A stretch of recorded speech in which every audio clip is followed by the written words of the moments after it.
Congress ಪಾಳ್ಯದಲ್ಲಿ CM ಕುರ್ಚಿ ಅನ್ನೋದು ಕಾಳಿಂಗ ಸರ್ಪ, ಮುಟ್ಟಿದ್ರೆ ಬುಸುಗುಟ್ಟಿ ಕಚ್ಚೋದ್ ಪಕ್ಕ.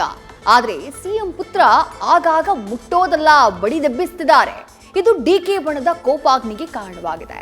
ಯತೀಂದ್ರ ವಿರುದ್ಧ ಡಿಕೆಶಿ ಬೆಂಬಲಿಗರು ಮುಗಿಬಿದ್ದಿದ್ದಾರೆ. ಸಿಎಂ ಪುತ್ರನಿಗೆ ನೇರ ತಿರುಗೇಟನ್ನ ಕೊಡ್ತಾ ಮಾತಿನ ಮಳೆಗರೆದಿದ್ದಾರೆ.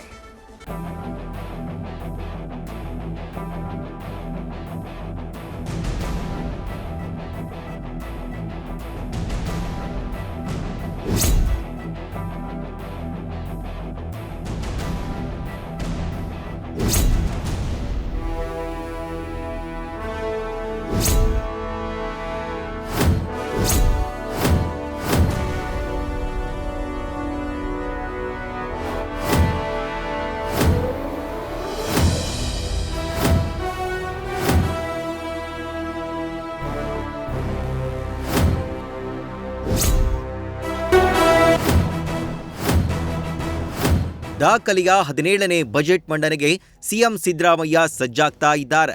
ಇತ್ತ ಅವರ ಪುತ್ರ ಯತೀಂದ್ರ ಕಾಂಗ್ರೆಸ್ ಪಾಳೆಯದಲ್ಲಿ ಒಳಬೇಗುದಿಯನ್ನ ಹಚ್ಚಿದ್ದಾರೆ. ತಣ್ಣಗಿದ್ದ ನಾಯಕತ್ವದ ಕಿಚ್ಚಿಗೆ ತುಪ್ಪ ಅಲ್ಲ, ಪೆಟ್ರೋಲ್ ಸುರಿದು ಧಗ್ಗೆನ್ನಿಸಿದ್ದಾರೆ. ಸಿಎಂ ಪುತ್ರನ ಮಾತಿಗೆ ಡಿಕೆಶಿ ಬಣ ಅಗ್ನಿಯಂತೆ ಉರಿತಾ ಇದೆ.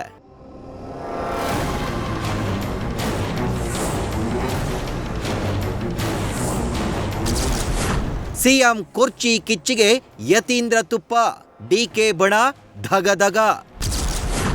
ಬಜೆಟ್ ಬಳಿಕ ಡಿಕೆಶಿ ಪರ ಧ್ವನಿ ಎತ್ತಲು ಬೆಂಬಲಿಗರ ಪ್ಲಾನ್. ಬಜೆಟ್ ಮಂಡನೆಯ ಹೊತ್ತಲ್ಲೇ ಪಟ್ಟದ ಆಟ ಮತ್ತಷ್ಟು ಹೆಚ್ಚಾಗಿದೆ. ಸಿಎಂ ಪುತ್ರ ಯತೀಂದ್ರ ಸಿದ್ದರಾಮಯ್ಯ ಅಪ್ಪನ ಪರ ಬ್ಯಾಟ್ ಬೀಸ್ತಾ ಇದ್ದಾರೆ. 5 ವರ್ಷ ನಮ್ಮಪ್ಪನೇ ಸಿಎಂ ಅಂತ ಡಂಗೂರ ಸಾರ್ತಿದ್ದಾರೆ. ಇದನ್ನ ಕೇಳಿ ಡಿಕೆ ಶಿವಕುಮಾರ್ ಬೆಂಬಲಿಗರು ರಣರಣ ಖಿಂಡವಾಗ್ತಿದ್ದಾರೆ. ಸಿಎಂ ಪುತ್ರನ ಮಾತಿಗೆ ಡಿಕೆಶಿ ಬಳಗ ನೇರ ಕೌಂಟರ್ ಕೊಡ್ತಿದೆ. ಬಜೆಟ್ ಮಂಡನೆ ಬಳಿಕ ತಮ್ಮ ಪ್ರಯತ್ನವನ್ನ ತೀವ್ರಗೊಳಿಸಲು ಕನಕಪುರ ಕಲಿ ಬೆಂಬಲಿಗರು ಪ್ಲಾನ್ ಮಾಡಿಕೊಂಡಿದ್ದಾರೆ.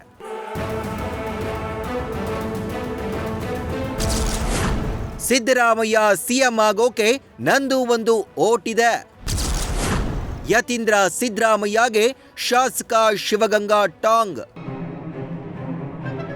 ಸಿದ್ದರಾಮಯ್ಯರೇ 5 ವರ್ಷ ಸಿಎಂ ಅಂತ ಎಂಎಲ್ಸಿ ಯತೀಂದ್ರ ಸಿದ್ದರಾಮಯ್ಯ ಡಂಗೂರ ಸಾರ್ತಿದ್ದಾರೆ. ಹೋದಲ್ಲಿ ಬಂದಲ್ಲಿ ಅಪ್ಪನ ಪರ ಬ್ಯಾಟ್ ಬೀಸ್ತಿದ್ದಾರೆ. ಇದು ಡಿಕೆಶಿ ಬಣವನ್ನ ಕೆರಳಿಸ್ತಾ ಇದೆ. ಅದರಲ್ಲೂ ಶಾಸಕ ಬಸವರಾಜ್ ಶಿವಗಂಗಾ ಯತೀಂದ್ರ ವಿರುದ್ಧ ನೇರ ವಾಗ್ದಾಳಿ ನಡೆಸ್ತಿದ್ದಾರೆ. ಇದೀಗ ಸಿದ್ದರಾಮಯ್ಯ ಸಿಎಂ ಆಗೋಕೆ ನಂದು ಒಂದು ಓಟ್ ಇದೆ, ಯತೀಂದ್ರದು ಏನಿದೆ ಅಂತ ಪ್ರಶ್ನಿಸಿದ್ದಾರೆ. ನಮ್ಮ ಡಿ ಕೆ ಸಾಹೇಬ್ರು ಹೇಳಿದಾಗ ಅವರ ಹೈಕಮಾಂಡ್ ಅನಿಸುತ್ತೆ. ಯಾಕಂದರೆ ಪ್ರತಿ ಬಾರಿ ಮಾಧ್ಯಮದಲ್ಲಿ ಬಂದು ಪಾರ್ಟಿಗೆ ಡ್ಯಾಮೇಜ್ ಆಗಂತ ಸ್ಟೇಟ್ಮೆಂಟ್ ಕೊಡ್ತಾ ಇದ್ದಾರೆ. ಒಂದನೇದು ಪಾರ್ಟಿ ಡ್ಯಾಮೇಜ್ ಆಗೋದನ್ನ ನಮಗೆ ಹೈಕಮಾಂಡ್ ಬೇರೆ ಇದೆ. ಡಿ ಕೆ ಸಾಹೇಬ್ರ ಹೈಕಮಾಂಡ್ ಸಿದ್ದರಾಮಯ್ಯ ಇವರು ಯತೀಂದ್ರ ಅವ್ರು ಇರ್ಬೋದು. ನಮ್ಮ ಹೈಕಮಾಂಡ್ ದೆಹಲಿಯಲ್ಲಿದೆ. ಖರ್ಗೆ ಜಿ ಇದ್ದಾರೆ, ರಾಹುಲ್ ಜಿ ಇದ್ದಾರೆ, ಸೋನಿಯಾ ಮೇಡಮ್ ಇದ್ದಾರೆ, ಪ್ರಿಯಾಂಕಾ ಮೇಡಮ್ ಇದ್ದಾರೆ. ಅವರು ಇದನ್ನೆಲ್ಲ ಸ್ವಲ್ಪ ಸೂಕ್ಷ್ಮವಾಗಿ ನೋಡ್ಬೇಕಾಗ್ತದೆ. ಅದನ್ನು ಈಗ ಯತೀಂದ್ರ ಸಿದ್ದರಾಮಯ್ಯ ಮೊನ್ನೆ ಅವರು ಭಾಳ ಚೆನ್ನಾಗಿ ಖರ್ಗೆ ಸಾಹೇಬ್ರು ಹೇಳಿದ್ರು, ಹೈಕಮಾಂಡ್ ಬಿಟ್ಟು ಯಾರೇ ಹೇಳಿದ್ರು ಗಣನೆ ತಗೋಬೇಡಿ ಅಂತ. ಒಂದನೇದು. ಎರಡನೇದು, ಅದ್ರ ಮೇಲೂ ನಾನು ಹೇಳಿದ್ರು ಸ್ವಲ್ಪ ಅಂದ್ರೆ ಗಣನೆ ತಾಳ್ರಿ. ಯಾಕೆಂದರೆ ಮುಖ್ಯಮಂತ್ರಿ ಆಗಕ್ಕೆ ನಂದೊಂದು ಓಟ್ ಇದೆ, ಯತೀಂದ್ರ ಸಿದ್ದರಾಮಯ್ಯರು ಓಟ್ ಇಲ್ಲ. ಹಾಗಾಗಿ ನೀವು ಯಾವುದೊಂದು ಗಣನೆ ತಗೋಬೇಕು, ಯಾವ್ದು ಗಣನೆ ತಗೋಬರೋದು ತಾವು ಮಾಧ್ಯಮದವರು ಡಿಕ್ಲೇರ್ ಮಾಡಬೇಕಾಗ್ತದೆ. ನನಗೆಲ್ಲೋ ಒಂದು ಕಡೆ ಮೆಸೇಜ್ ಸಿಕ್ಕಿದೆ, 2 ವರ್ಷ ಒಪ್ಪಂದ ಆಗಿರೋದು ಸತ್ಯ, ಸಿದ್ದರಾಮಯ್ಯ ಸಾಹೇಬರು ಮಾತು ಕೊಟ್ಟಿದ್ದಾರೆ ಅನ್ನೋದು ನನಗೆಲ್ಲೋ ಒಂದು ಕಡೆ ಮೆಸೇಜ್ ಸಿಕ್ಕಿದೆ. ಮಾಡಿದ್ದೀನಿ, ಇಲ್ಲ ಇದೆ ಹೇಳಿದ್ನಲ್ಲಿ ತೋರಿಸಿದೆ ನಿಮಗೆ.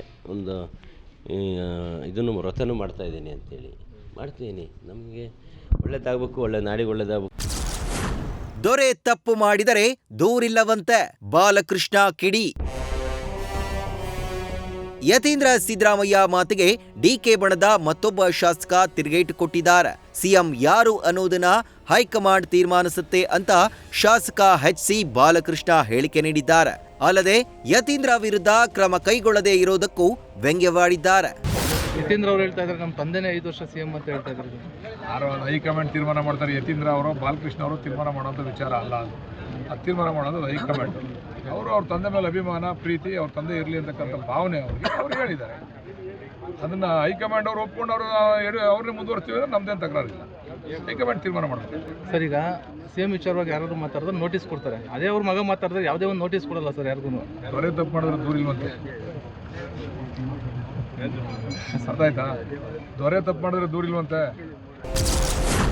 ಅಧಿಕಾರ ಯಾರಿಗೂ ಶಾಶ್ವತ ಅಲ್ಲ, ತನ್ವೀರ್ ಸೇಠ್ ಟಾಂಗ್. ಸಿಎಂ ಪುತ್ರನ ಮಾತಿಗೆ ಶಾಸಕ ತನ್ವೀರ್ ಸೇಠ್ ಕೂಡ ತಿರುಗೇಟು ಕೊಟ್ಟಿದ್ದಾರೆ. ಅಧಿಕಾರ ಯಾರಿಗೂ ಶಾಶ್ವತ ಅಲ್ಲ ಎನ್ನುತ್ತಾ ಡಿಕೆ ಶಿವಕುಮಾರ್ ಪರ ಬ್ಯಾಟ್ ಬೀಸಿದ್ದಾರೆ. ಯಾರಿಗೂ ಅಧಿಕಾರ ಶಾಶ್ವತ ಅಲ್ಲ. ನಾನು ಏನೇನು ನಿರೀಕ್ಷೆ ಮಾಡಿಕೊಂಡ್ರೂ ಪ್ರಕೃತಿಯ ನಿಯಮನೇ ಬೇರೆ ಇರುತ್ತೆ. ಹಾಗಾಗಿ ನಮ್ಮ ಪಕ್ಷದಲ್ಲಿ ವರಿಷ್ಠರು ಇದನ್ನು ಒಂದು ತೀರ್ಮಾನ ತಗೋತೀವಿ ಅಂತ ಹೇಳಿದ ಮೇಲೆ ಅಲ್ಲಿಂದ ಏನೇ ತೀರ್ಮಾನ ಬರೋವರೆಗೂ ನಾವು ಅದರನ್ನು ಮತ್ತೆ ಸಾರಿ ಮಾತಾಡುವಂಥದ್ದು ಸರಿಯಲ್ಲ. ಉಪಮುಖ್ಯಮಂತ್ರಿಗಳಾದಂಥ ಡಿ ಕೆ ಶಿವಕುಮಾರ್ ಅವರು ಈಗಾಗಲೇ ಕೊಟ್ಟಿದ್ದಾರೆ.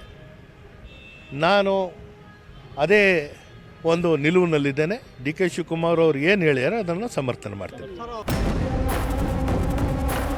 ರಾಜ್ಯದಲ್ಲಿ ಕುರ್ಚಿಯ ಕಿತ್ತಾಟ ಕಾಂಗ್ರೆಸ್ ಪಾಳಯದಲ್ಲಿ ಭಿನ್ನಮತ ಭುಗಿಲೇಳುವಂತೆ ಮಾಡಿದೆ.